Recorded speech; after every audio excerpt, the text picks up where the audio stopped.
Hi అండి. పొడి పొడిగా సేమియా పులిహోర తయారీ. దానికోసం ముందుగా ఒక బౌల్‌లో వాటర్ తీసుకొని సరిపడా సాల్ట్, పసుపు వేసి బాగా కాగనివ్వండి. ఇలా కాగిన తర్వాత 1 గ్లాస్ వరకు సేమియా పుల్లలు వేసి హై ఫ్లేమ్‌లో బాగా బాయిల్ చేయండి.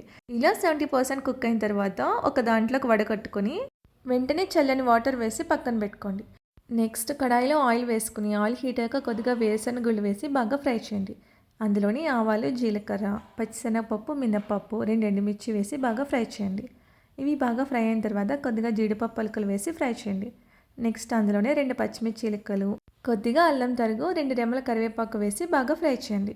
ఇవి బాగా ఫ్రై అయిన తర్వాత చల్లారినటువంటి సేమియా వేసుకుని హై ఫ్లేమ్లో పెట్టి టాస్ చేయండి.